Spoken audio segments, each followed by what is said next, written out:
छत्तीसगढ़ में इन दिनों letter politics जोरों पर नजर आ रही है। सीएम भूपेश बघेल समेत मंत्री और कांग्रेस के नेता प्रधानमंत्री और केंद्रीय मंत्रियों को पत्र लिखकर जीएसटी की क्षतिपूर्ति राशि, विभिन्न योजनाओं और कोरोना महामारी से निपटने के लिए अतिरिक्त फंड देने की मांग कर रहे हैं।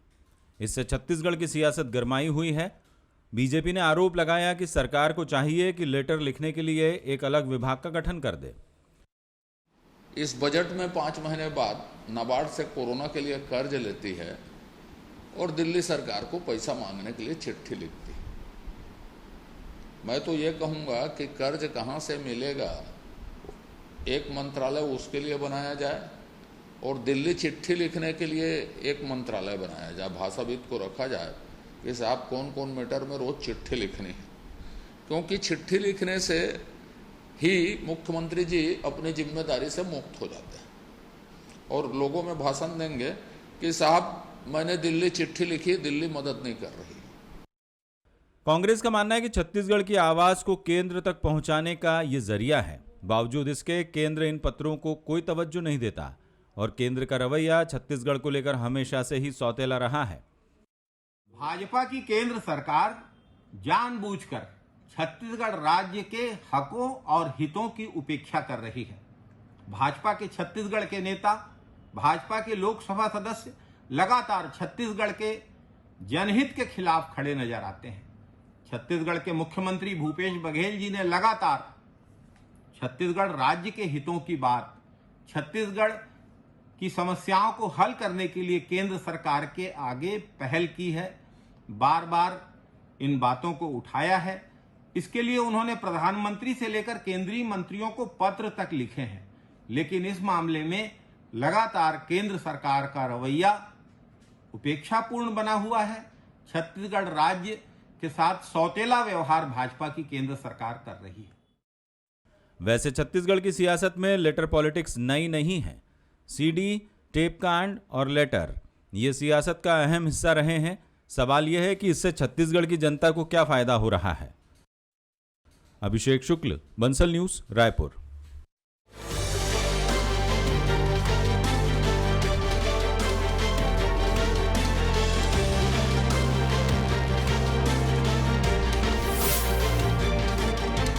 स्वागत है आपका। मैं हूं अभिषेक शुक्ल। लेटर पॉलिटिक्स से किसे फायदा? छत्तीसगढ़ में ये लेटर पॉलिटिक्स दरअसल लगातार चल रही है और 2 साल लगभग होने को आया जब से कांग्रेस सरकार बनी है, तब से इस पर विवाद गरमाता रहा है।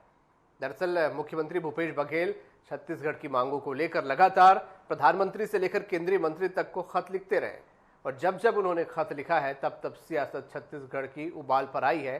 भाजपा ने इस पर आपत्ति जताई है और कहा कि क्या केंद्र के भरोसे आप सरकार चला रहे हैं। एक बार फिर से मुख्यमंत्री ने पत्र लिखा प्रधानमंत्री को और कोविड से लड़ने के लिए एक फंड की मांग की, जो कि पहले ही बात हुई थी और उसमें से 736 करोड़ रुपए जो बचे हैं उसकी मांग उन्होंने की थी कि जल्द से जल्द रिलीज किया जाए।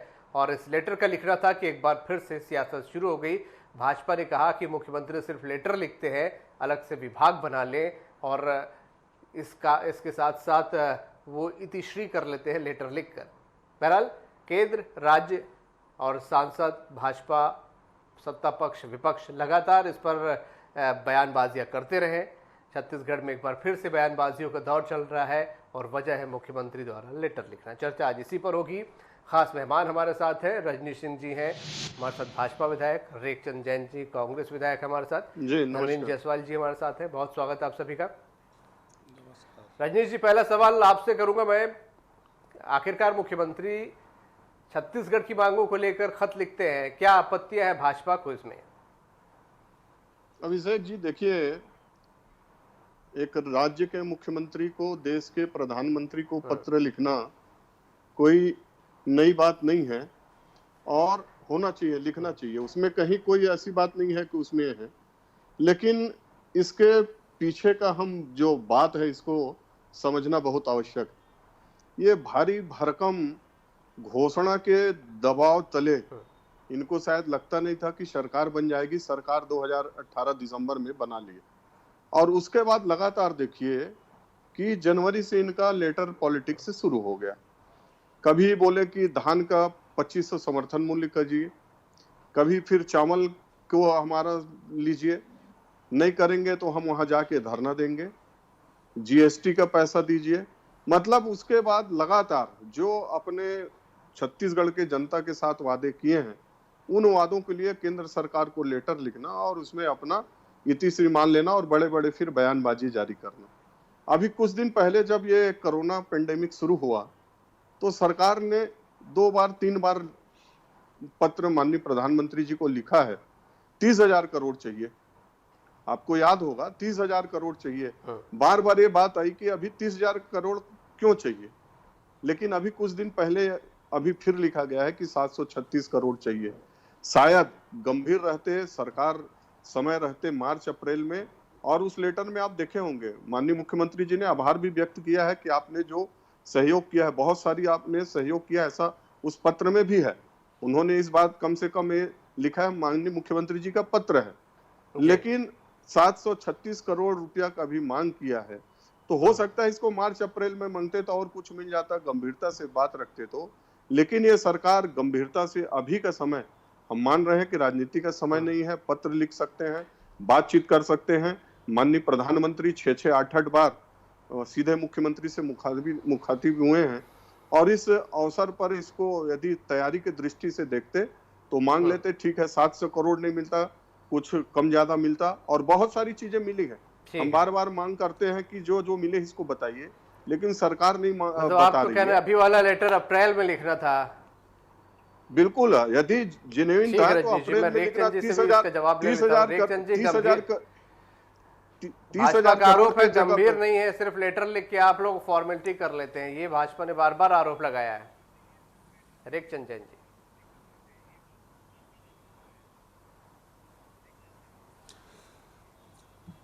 छत्तीसगढ़ में केंद्र की सरकार द्वारा लगातार सौतेला व्यवहार किया जा रहा है, और कोरोना संक्रमण को लेकर हमारे संवेदनशील मुख्यमंत्री भूपेश बघेल जी ने देश के प्रधानमंत्री नरेंद्र मोदी जी को 831 करोड़ रुपए की मांग की गई थी। केंद्र सरकार के द्वारा महज 85 करोड़ रुपए जारी किया गया। अभी पुनः 12/9/2020 को मुख्यमंत्री जी ने पुनः पत्र लिखकर 736 करोड़ रुपए की मांग की, और साथ ही साथ जो एम्स हॉस्पिटल है जो केंद्र सरकार के अधीन है, जहां पर 54 आईसीयू बेड है, उसको बढ़ाकर 200 बेड करने के लिए भी निवेदन किया।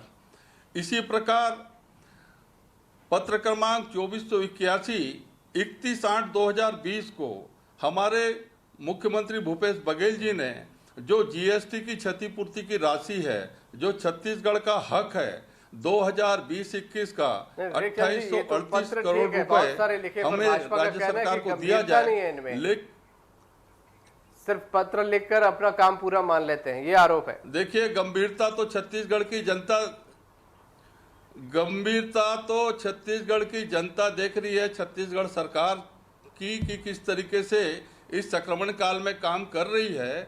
हम तो ये कहना चाहते हैं, और छत्तीसगढ़ की जनता भी ये समझ रही है कि मोदी जी को देश का प्रधानमंत्री बनाया गया था। आज मोदी जी देश के प्रधानमंत्री न होकर सिर्फ भाजपा के प्रधानमंत्री साबित हो रहे हैं। मध्य प्रदेश में अभी चुनाव है, सत्ता की मोह है, तो वहाँ करोड़ों रुपए अलॉटमेंट कर रहे हैं, और जब छत्तीसगढ़ और जहाँ जहाँ कांग्रेस शासित राज्य है वहाँ पर जब अपने हक और अधिकार का पैसा मांगा जा रहा है तो उसे दोयम दर्जे का व्यवहार कर रहे हैं। ये भारतीय जनता पार्टी के नेता जो छत्तीसगढ़ में हैं, पूर्व मुख्यमंत्री से लेकर जितने भी नेता हैं, ये छत्तीसगढ़ की जनता के प्रति कितने संवेदनशील हैं। मैं आप लोगों के पास फिर आगे और कमेंट्स के लिए पहुंचूंगा। के सामने जाकर नहीं रखी। धनवेंद्र जी, ये लेटर लगातार जो लिखे जाते हैं से 9 सांसद और भारतीय उनका जनता पार्टी के रिस्पांस चुन कुछ के लेटर दिए। का मिलता है, कुछ का नहीं मिलता। क्या इस लेटर पॉलिटिक्स से किसी दल को, सियासत को फायदा मिलना है? क्या इसके पीछे जब जब ये लेटर लिखा जाता है विवाद पैदा होता है? देखिए, फेडरल व्यवस्था यदि संघीय व्यवस्था इस देश में लागू है तो पत्र तो लिखना ही पड़ेगा। और यदि छत्तीसगढ़ की सरकार लगातार केंद्र सरकार के साथ पत्र व्यवहार कर रही है और जो पत्राचार कर रही है, तो वो उसका स्वागत किया जाना चाहिए कि एक संवाद की स्थिति लगातार बनी हुई है। अजय चंद्राकर शायद भूल गए कि नेता प्रतिपक्ष धर्मलाल कौशिक और पूर्व मुख्यमंत्री डॉक्टर रमन सिंह भी मुख्यमंत्री भूपेश बघेल को लगातार पत्र लिखते रहते हैं और राज्य की समस्याओं से अवगत कराते हुए उनका ध्यान खींचते हैं और उस पर सरकार की तरफ से उचित कदम उठाने का आग्रह भी करते रहते हैं। इसी तरह यदि राज्य सरकार के मंत्री या मुख्यमंत्री केंद्र सरकार को पत्र लिख करके केंद्र सरकार को याद दिलाते हैं कि छत्तीसगढ़ का इतना रुपया बकाया है वो दे दिया जाए, या हमको यहाँ पर संकट की स्थिति है, आर्थिक स्थिति हमारी बेहतर नहीं है, इसमें आप मदद करिए, जो बहुत सारी जिम्मेदारियां हैं केंद्र सरकार की, वो उसको पूरी करने के लिए आग्रह करते हैं, तो मुझे इसमें कोई बुराई नजर नहीं आती। जैसा कि रजनीश जी ने कहा कि राज्य सरकार के पत्र लिखने का फायदा राज्य सरकार को हुआ है, तो ये होना भी चाहिए। इस तरह सकारात्मक जवाब यदि केंद्र से मिलता रहेगा तो राज्य में जो स्थिति बनी हुई है उसे निजात पाने में राज्य को मदद ही मिलेगी। लेकिन शायद अजय चंद्राकर जी विद्वान व्यक्ति हैं, कई बार बातचीत करते करते अतिरेक अतिरंजना की भावना में बह जाते पर हैं। धर्मेंद्र जी, ये सिर्फ अजय चंद्राकर जी की बात नहीं है, लगातार भाजपा कुछ न कुछ कमेंट जरूर करती है जब भी सीएम इस प्रकार का खत लिखते हैं। देखिए, जब प्रदेश में भारतीय जनता पार्टी की सरकार थी तब भी ये पत्र लिखे जाते थे। हालांकि तब इन पत्रों को इतना सार्वजनिक नहीं किया जाता था, लेकिन पत्राचार तो नियमित तौर पर तब भी होता था और तब भी पत्राचार करने का फायदा राज्य को मिलता था। आज भी मुख्यमंत्री भूपेश बघेल या उनके मंत्रिमंडल के सहयोगी लगातार यदि केंद्र को पत्र लिख रहे हैं तो राज्य की बेहतरी के लिए लिख रहे हैं। इसमें भारतीय जनता पार्टी को राजनीति नहीं करनी चाहिए। भारतीय जनता पार्टी को कोशिश ये करनी चाहिए कि केंद्र से राज्य को कितनी बेहतर मदद मिल सके, ज्यादा मदद कहाँ जरूरत है, किन क्षेत्रों में मदद की जरूरत है, वो राज्य सरकार के साथ समन्वय बना करके अपने केंद्र सरकार से आग्रह करें कि राज्य को मदद दिलाई जाए, राज्य को मदद भेजी जाए। इसमें भारतीय जनता पार्टी को तकलीफ क्यों होती है? ये तमाम जो दूसरे नेता हैं वो लगातार आलोचना करते हुए केंद्र से ये कहे ना कि छत्तीसगढ़ को उसका हक मिल जाए। धर्मेंद्र जी जैसा बता रहे हैं, खत पहले भी लिखा जाता रहा है। रजनीश जी, आप लोगों को दिक्कत जो है वो खत लिखने से है या खत को सार्वजनिक कर देने से? जी, धर्मेंद्र जी ने बहुत महत्वपूर्ण दो बातें कही। धर्मेंद्र जी ने कहा है कि खत तो माननीय नेता प्रतिपक्ष भी लिखते हैं, पूर्व मुख्यमंत्री हमारे यशस्वी नेता डॉक्टर रमन सिंह जी भी लिखते हैं। मैं इस बात को थोड़ा और आगे बढ़ाते हुए बताना चाहूंगा। हम एक जनप्रतिनिधि हैं, एक क्षेत्र का, रेखचंद जैन जी भी हैं। हम लोग के पास विधायक निधि है, यदि 5 लाख 10 लाख के काम होंगे और उसको राजनीति करने के लिए हम मुख्यमंत्री को और मंत्रियों को पत्र लिखें कि हमको ये 10 लाख का काम चाहिए, तो कोई भी ये कहेगा कि भाई ये काम तो आपके पास निधि है, आप इसको कर सकते हैं। जो नीतिगत मामला है, बड़े काम है, उसके लिए हम लोग भी पत्र लिखते हैं। उनको मैं शुरू में कहा कि इसमें कोई दिक्कत नहीं, लेकिन शुरुआत जनवरी 2019 से आप देखिए, सरकार बनने के 1 महीने के बाद ऐसे ऐसे चीजों को लेकर इन्होंने पत्र लिखा। उन बातों को हम धरना आंदोलन करेंगे, गाड़ी लेके जाएंगे, बस में जाएंगे। जो गंभीरता होती है, जो राज्य का एक संवैधानिक पद पर मुखिया बैठा हुआ और दूसरे देश के प्रधानमंत्री को पत्र लिखते हैं, जैसे कि धर्मेंद्र जी ने कहा, इसको हर बात आप बताना क्या चाहते हैं, प्रेस में रिलीज करके कल ये कहेंगे कि हमको केंद्र सरकार ने मदद नहीं दिया, बाकी जो मदद हुई है उसका भी एक बार बता दीजिए ना। तो सवाल जो राजनीति करने का होता है यहीं से शुरू होता है कि आप इस बात को आग्रह करिए। मतलब दिक्कत ये है कि सार्वजनिक नहीं होना चाहिए पत्र, अगर आप नहीं, बिल्कुल दिक्कत नहीं है, बिल्कुल दिक्कत नहीं है अभिषेक जी, बिल्कुल दिक्कत नहीं हो। पत्राचार 100 बार करें, लेकिन पत्राचार करने के बाद कल को छत्तीसगढ़ में अभी जो पेंडेमिक समय है उसमें ये बात बिल्कुल ना बोले कि केंद्र सरकार हमारे साथ दोयम दर्जे का कर रही है। महाराष्ट्र में भाजपा की सरकार नहीं है, दिल्ली में भाजपा की सरकार नहीं है, और देश में जब शुरू हुआ तो इन 2 राज्यों की स्थिति क्या थी हम सब लोगों ने देखा है। और यदि आज वहाँ स्थिति सुधर रही है या सुधर गई है बहुत हद तक, तो चाहे तमिलनाडु हो, तमिलनाडु में भाजपा की सरकार नहीं है, आंध्र प्रदेश में भाजपा की सरकार नहीं है। ये ऐसे राज्य हैं जहां शुरुआती दौर में 80 से 85% केसेस यही थे, और इसमें किसी भी राज्य में भारतीय जनता पार्टी का शासन नहीं है, लेकिन उनको इतना मदद दिया गया और आज वो सुधर गए। हम 10 मई को याद करें, 10 मई तक एम्स अकेला छत्तीसगढ़ को कोरोना फ्री करने के कगार पे था, लेकिन हम कहीं ना कहीं खुशफहमी में थे, हम आत्ममुग्ध थे। जो व्यवस्था करनी चाहिए थे अस्पताल की, जो व्यवस्था करनी चाहिए टेस्टिंग लैब की, और जो अन्य सुविधाएं चाहे क्वारंटीन की करनी चाहिए थी, कंटेनमेंट जोन की करनी चाहिए थी, यहाँ तक 23 जुलाई से लेकर के जो 6 अगस्त तक का जो लॉकडाउन था उसको भी यदि हम कड़ाई से कुल मिला के आप लोगों का आरोप है कि केंद्र को बदनाम करने के लिए ये खत लिखा जाता है। राजनीति का आरोप ये है कि आप लोग सिर्फ बदनाम करने के लिए लिखते हैं, मदद मांगने के लिए नहीं लिखते हैं। देखिए, कोरोना को लेकर ये राजनीति करने का समय नहीं है और छत्तीसगढ़ में जो परिस्थितियां हालात बनी हैं कि राज्य सरकार अपने स्वयं के कुशल प्रबंधन से आज जो काम कर रही है कोरोना को लेकर कि 2020 मार्च की स्थिति में सिर्फ एम्स में कोरोना की जांच हो रही थी। अब हमारे सरकार के प्रबंधन के मुखिया के द्वारा जो किया गया, आज पूरे छत्तीसगढ़ के 6 मेडिकल कॉलेज, 4 निजी लैब में RT-PCR टू नॉट टेस्ट की कार्रवाई बराबर चल रही है। सभी जिला अस्पताल, सामुदायिक केंद्रों में रैपिड एंटीजन टेस्ट चल रहा है और पूरे छत्तीसगढ़ में 29 शासकीय dedicated quarantine hospital, 221 Covid centre, 19 निजी चिकित्सालयों को बहुत सारे मान्यता काम दी गई हुए, है। इससे इनकार और नहीं मार्च है। की जो स्थिति खत में की बात मैं कर रहा हूँ, खत जो लिखा जाता है वो कहना है भाजपा का कि आप लोग बदनाम करने के लिए लिखते हैं और इसीलिए सार्वजनिक कर देते हैं। देखिए, बदनाम करने की कोई सोच नहीं है। एक प्रदेश के मुखिया को अपने प्रदेश की जनता के हित में अगर केंद्र सरकार को पत्र लिखना भी अगर बदनामी है तो ये भारतीय जनता पार्टी के लोगों की सोच हो सकती है। हमें अपना हक अधिकार चाहिए। हम जीएसटी का जो हमारा हक का पैसा 2838 करोड़ रुपए जो छत्तीसगढ़ की जनता के द्वारा वसूला गया, केंद्र सरकार को चला गया, उसको भी देने में ऐतराज कर रहे हैं। मतलब एक तरीके से छत्तीसगढ़ की जनता अच्छी तरीके से समझ चुकी है कि देश के प्रधानमंत्री न होकर सिर्फ भाजपा के प्रधानमंत्री बनकर रह गए हैं। जी अभिषेक जी, हमारे साथी विधायक जी रजनीश जी बोलिए, क्या बोलना चाह रहे थे? जी मैं ये बोलना चाह रहा था, हमारे विधायक जी बोल रहे हैं, बाबा साहब हमारे स्वास्थ्य मंत्री हैं, वो रियलिटी को महसूस करते हैं और वो मानते भी हैं। लेकिन हमारे विधायक साथी व्यवहारिक जो दृष्टिकोण है वो जान रहे हैं, जमीनी हकीकत जान रहे हैं, लेकिन यहाँ अब उनको डिफेंड करना है। वास्तव में आज हॉस्पिटल में किस हॉस्पिटल का बता दें, वो जगदलपुर के हैं, जगदलपुर, रायपुर, मैं बिलासपुर रहता हूँ। रोज हम हॉस्पिटल में फोन करते हैं, खोजे बेड नहीं मिल रहा है, ढंग से इलाज नहीं हो पा रहा है। मैं आपसे कहना चाहता हूँ, आप बस्तर में आइए। बस्तर के डिबरापाल मेडिकल कॉलेज से लेके महारानी हॉस्पिटल से लेकर सामुदायिक स्वास्थ्य केंद्र से लेकर आप सुन लीजिए, उसके बाद जवाब देंगे। व्यवस्था हो रही है, जगदलपुर छत्तीसगढ़ की जनता देख रही है।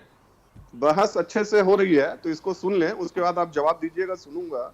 आप जो बोल रहे हैं ना कि आप भी विधानसभा में थे 28 तारीख को, माननीय स्वास्थ्य मंत्री जी ने कहा था कि अभी हम 9-10 हजार कर पा रहे हैं, 1-2 सितंबर अधिकतम 6 मैं विधानसभा में नहीं था, मेरे परिवार आप में नहीं थे, सुन लीजिए, कोविड का संक्रमण था, सुन लीजिए। इस वजह से मैं नहीं अच्छा आया था। चलिए, मैं ध्यान नहीं दे पाया, शायद आप नहीं थे। उन्होंने ये कहा था 6 सितंबर तक 100% 20,000 टेस्ट होगा। अभी 2 दिन पहले तक बिलासपुर की RT-PCR बंद थी। जांजगीर, बिलासपुर और जो रायगढ़ में RT-PCR टेस्ट होता है, हफ्ता 10-10 दिन तक टेस्ट नहीं आया। वो घूम गए सब तरफ, परिवार संक्रमित हो गया, क्षेत्र संक्रमित हो गया। इसलिए आप हकीकत को समझिए। दूसरी बात, अजय चंद्राकर जी ने जो कहा है पत्र लिखने की, आप अधिकृत रूप से मानते हैं कि हम लगभग 24,000 करोड़ इन 20 महीनों में कर्ज विभिन्न प्रकार का ले चुके हैं।